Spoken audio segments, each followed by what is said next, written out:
My name's Ethan Miller. I'm 28, a freelance graphic designer, and I live alone in a small apartment in Seattle. My place is nothing special.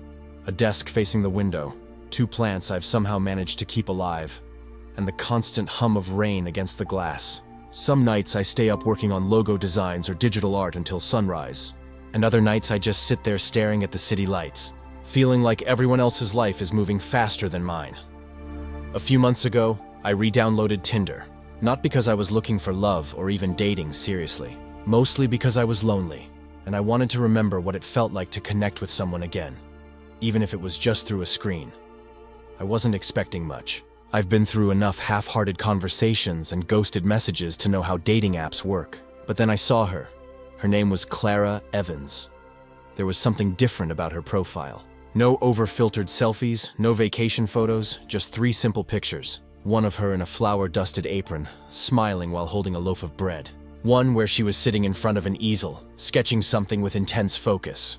And one where she had a little girl on her shoulders, both of them laughing so hard it looked like the photo barely caught them in time. Her bio was short. Baker, art student. Mom to one amazing little human.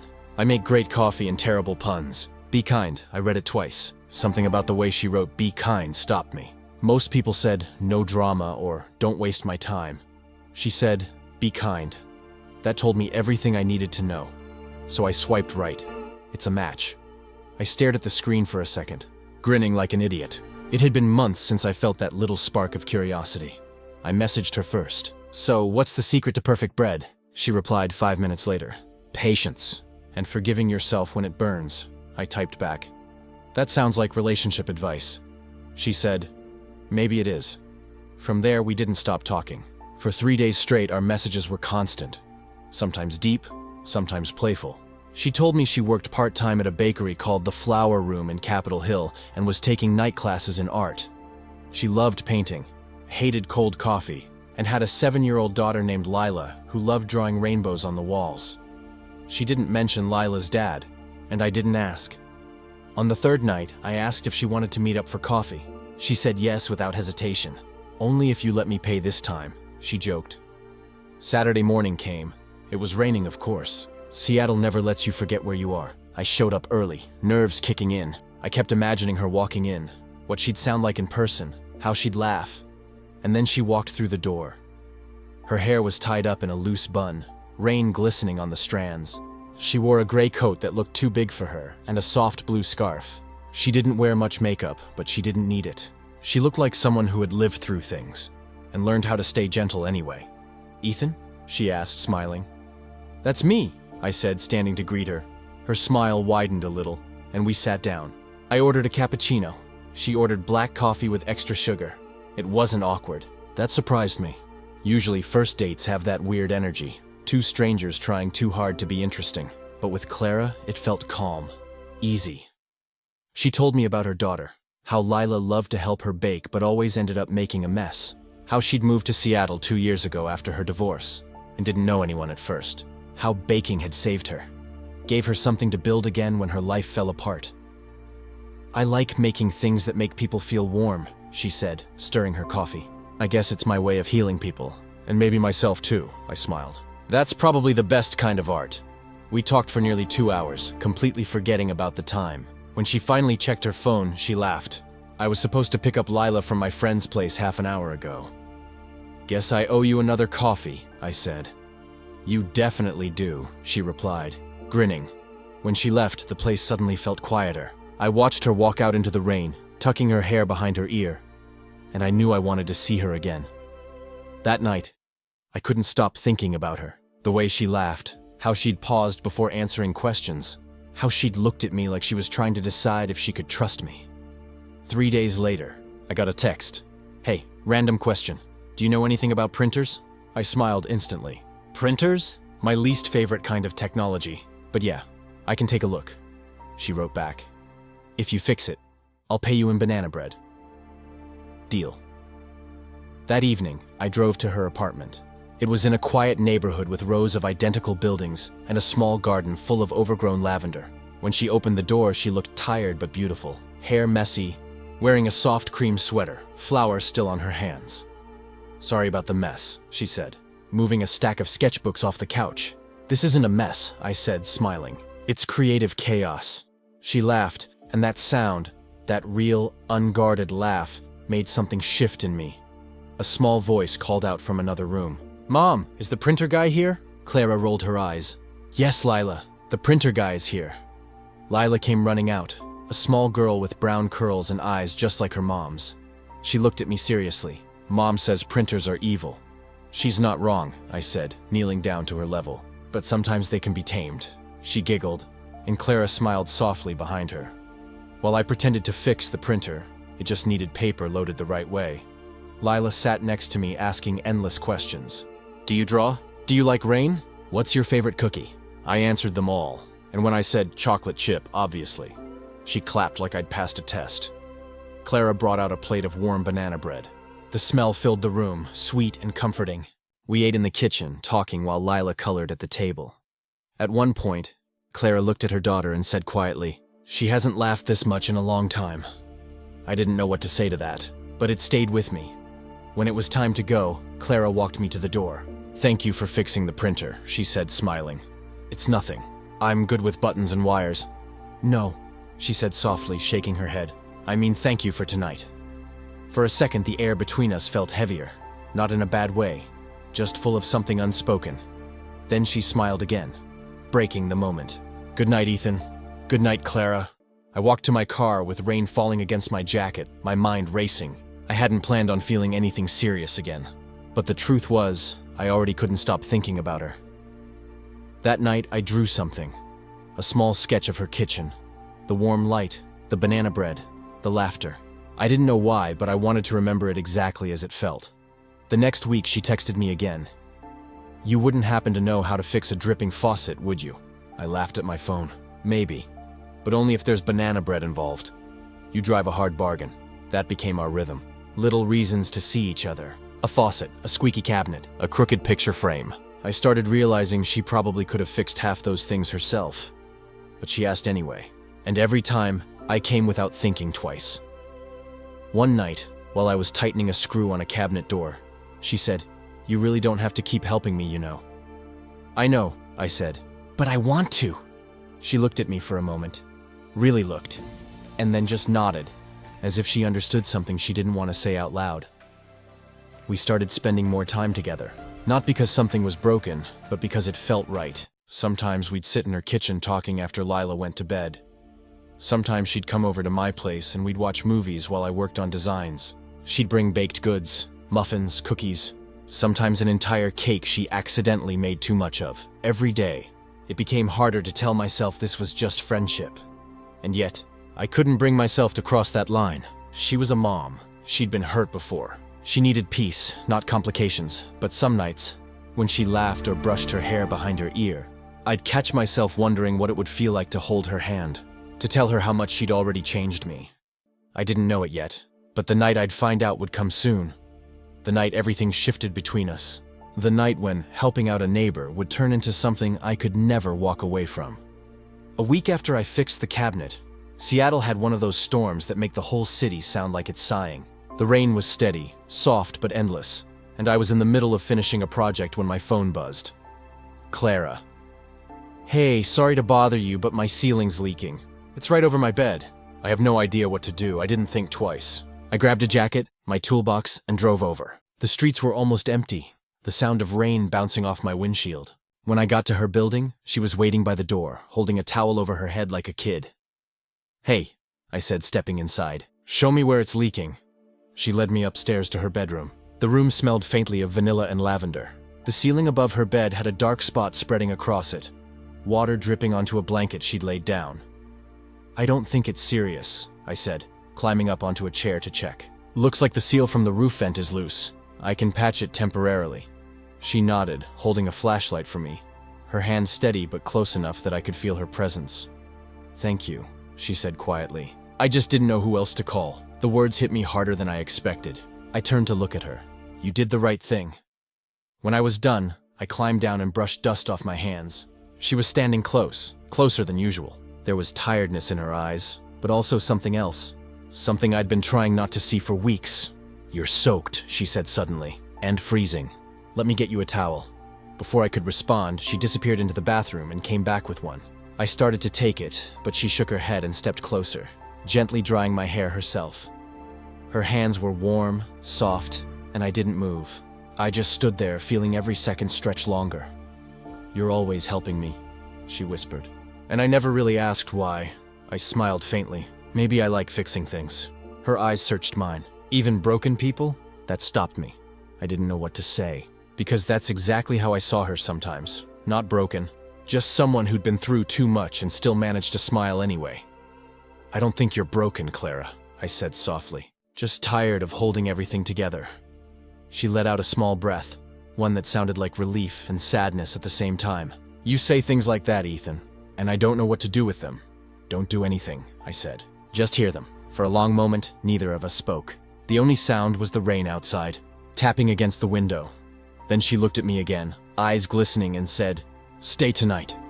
I froze. She must have seen the hesitation in my face, because she added quietly, "Not for that, I don't want to be alone tonight." Something in her voice made it impossible to say no. So I stayed. We sat on the couch in her living room, wrapped in a blanket, talking about everything and nothing. She told me how she used to love thunderstorms as a kid, how the sound made her feel safe. I told her I used to draw houses with lights in every window because I thought that's what happy looked like. She smiled. Maybe we were both just trying to find warmth. At some point, she leaned her head against my shoulder. It felt so natural, like it had always belonged there. When the rain softened outside, she whispered, "Thank you." "For what?" "For showing up. Every single time." I didn't say anything. I just held her hand. And for the first time in a long time, the quiet didn't feel lonely. The next morning, sunlight poured through the windows like the storm had never happened.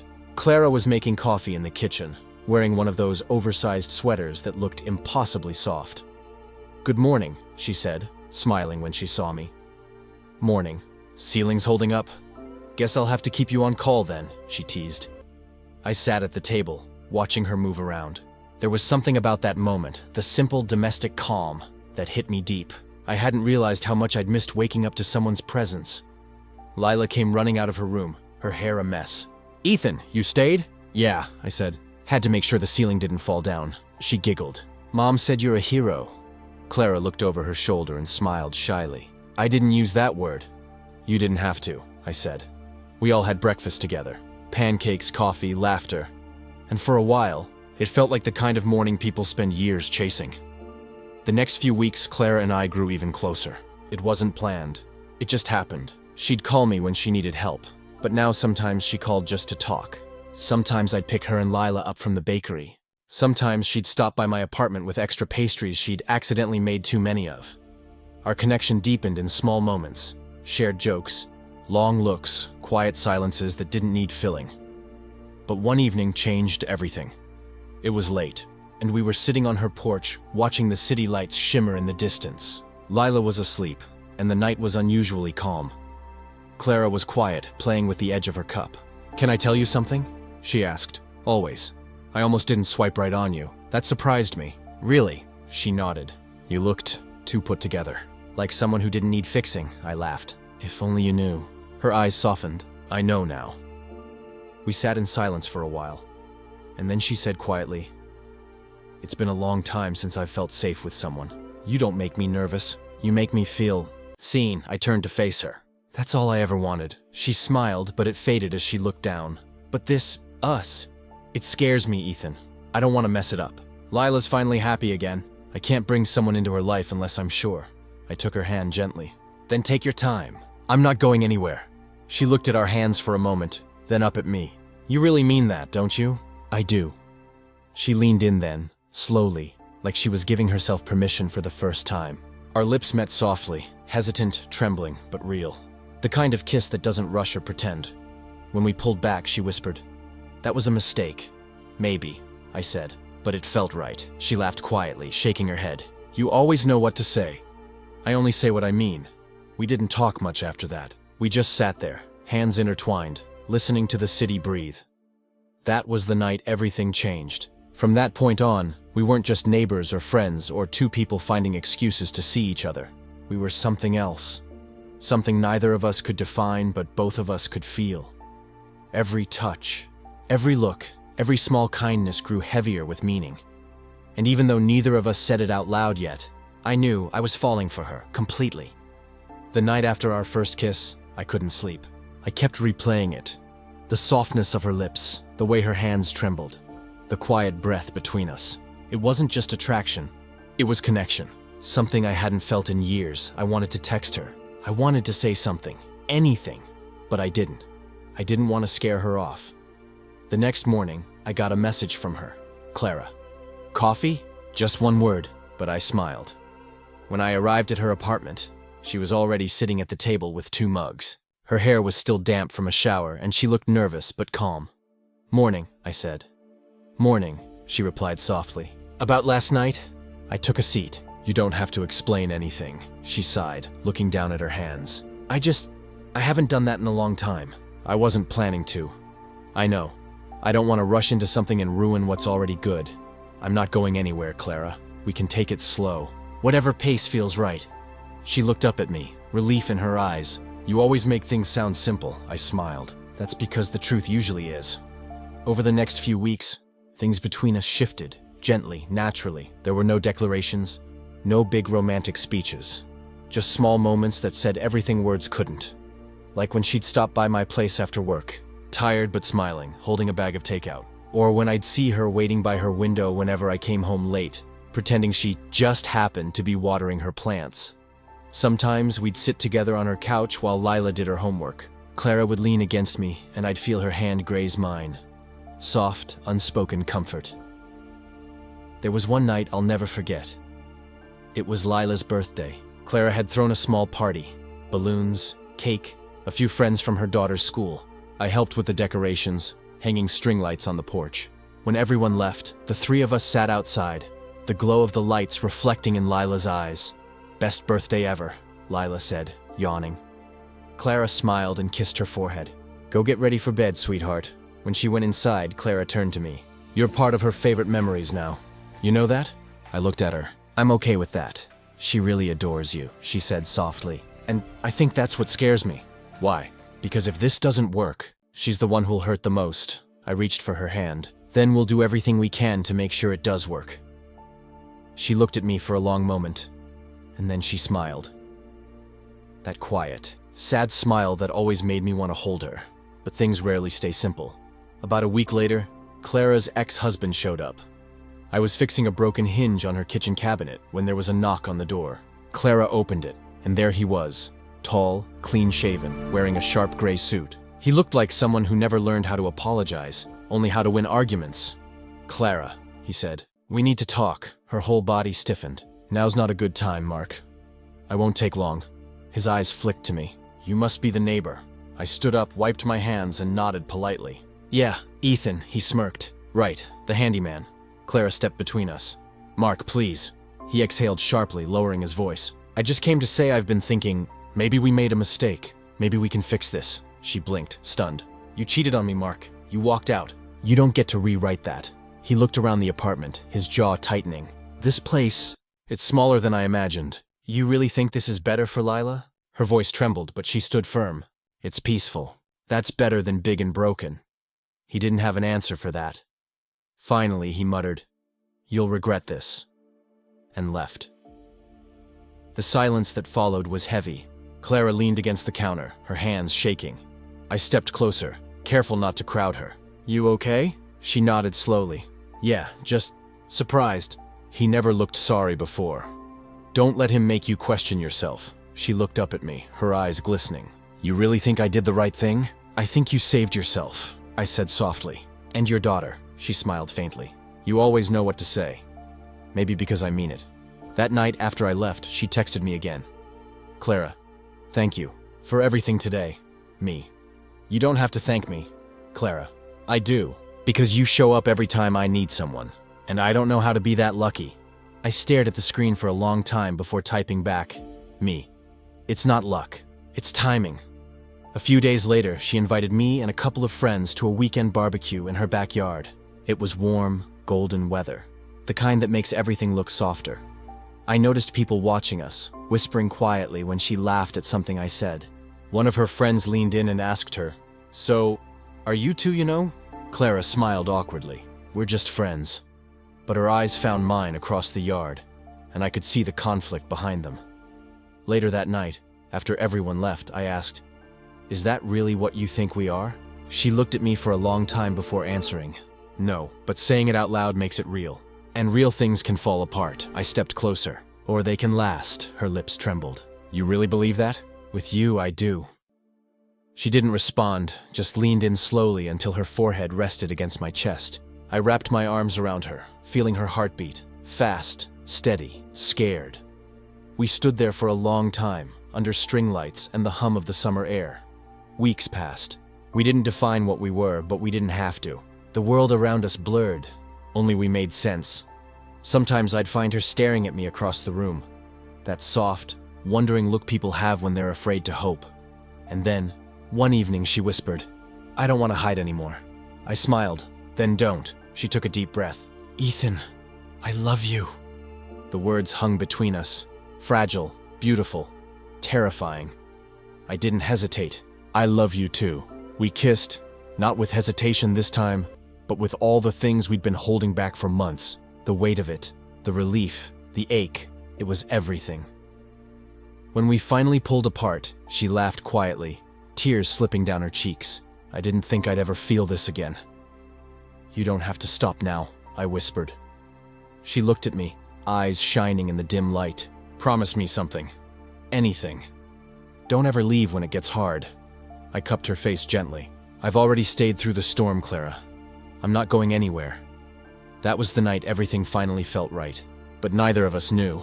The hardest part hadn't even begun yet. It's strange how love makes time feel different. Some days with Clara felt like minutes. Others stretched into forever. It had been almost a year since she moved into that apartment. The same one where I fixed her broken shelf and met her shy smile for the first time. Only now, I didn't knock before entering. I had my own key. We'd fallen into a rhythm. Lila had gotten used to me being around. Sometimes she'd run to the door yelling, "Ethan's here!" Before Clara even heard me pull up. I'd help with her school projects, or drive her to piano lessons when Clara was running late. It felt like a family. One Friday evening I came over with pizza. Clara was sitting on the couch, scrolling through her phone, looking distracted. "Hey," I said, setting the box on the table. "You okay?" She looked up and smiled faintly. "Yeah, just a message from Mark. He wants to meet next week. Says it's about custody paperwork." My stomach tightened. "You think he's trying something?" She shrugged. "Maybe. He's been quiet for months, but now he suddenly wants to talk about what's best for Lila. That usually means trouble." I sat beside her, rubbing her back gently. "Whatever happens, you're not alone this time." She looked at me then, that deep, searching look she always gave when she didn't have words big enough for her feelings. "That's still new for me," she said softly. "What is?" "Not being alone." The meeting with her ex didn't go well. Mark showed up late, impatient, and more focused on proving a point than parenting. He didn't like that I was part of their lives. He didn't like that Lila mentioned me more than him. And he hated the idea of another man being called family. When Clara came back from that meeting, she was pale and quiet. "He said he's going to file for shared custody again," she whispered. "He said my new relationship shows poor judgment." I clenched my fists. "That's not true. You're doing everything right," she sighed. "He's not trying to win custody. He's trying to scare me. He knows I hate conflict." I took her hand. "Then he's not going to win this time." She leaned her head on my shoulder, and for a long time, we didn't say anything. We didn't need to. Weeks passed. The legal talk fizzled out, like most of Mark's bluffs, but it left a shadow behind. Clara wasn't as carefree. There was worry behind her laughter now. One night, as we sat outside watching the sunset, she said quietly, "Do you ever think about the future?" "Every day," I replied. "I mean our future. Where this is going." I looked at her surprised. "I thought we were already building it." She smiled sadly. "We are. But sometimes I wonder if it's fair to ask you to stay. You're 24, Ethan. I'm almost twice that. There's a whole life waiting for you out there." I reached for her hand, holding it tightly. "You are my life out there. Don't you get that?" Her eyes filled with tears. "You'll regret it someday." "I'll regret walking away," I said. Never staying. She didn't argue after that. She just leaned into me, quiet, like she was trying to memorize the sound of my heartbeat. A few months later, I surprised her. We'd been through everything: gossip, family pressure, even moments of doubt. But I knew one thing for sure. I didn't want to imagine a future without her. So one chilly evening, as she came home from work, she found candles lit all through her apartment. Soft music played in the background. And there I was, standing by the window with a small box in my hand. She froze, her eyes widening. "Ethan, what is this?" I smiled nervously. "You said once you were scared I'd wake up one day and realize this was all a phase, that I'd walk away." She nodded slowly, her hands trembling. "So I thought I should make it official, that I'm not going anywhere." I stepped closer, opened the box, and showed her the ring. "It's not about proving anything to the world. It's about proving something to you. To us." Her lips trembled. "Ethan, I want to spend my life with you, Clara. I don't care about the age, the whispers, the judgment. I care about how you make me feel. Grounded, real, loved." She covered her mouth, tears streaming down her cheeks. "You have no idea how much I've dreamed of hearing that." "Then say yes." She laughed through her tears, nodding. "Yes. God, yes." I slipped the ring onto her finger, and she threw her arms around me. The world outside didn't disappear, but it didn't matter. For that moment, it was just us. We got married 6 months later in a small ceremony at the coast. Just us, Lila, and a few close friends. Lila insisted on walking her mom down the aisle. "She deserves a fresh start," she said proudly. When Clara reached me, she whispered, "You still sure about this?" I smiled. More than ever. Life didn't magically become perfect after that. No story ever does. There were still bills, deadlines, late nights, small arguments, and the occasional doubt. But there was also laughter in the kitchen, movie nights with popcorn, morning kisses before work, and the quiet peace of knowing we'd both found what we'd been missing. Sometimes, late at night, Clara would rest her head on my chest and say, "I still can't believe you stayed." And I'd whisper back, "I didn't just stay. I chose you." Every single day. Because sometimes love doesn't come from grand gestures or perfect timing. Sometimes it starts with something as simple as helping a neighbor fix a shelf, and ends with finding a forever you never saw coming.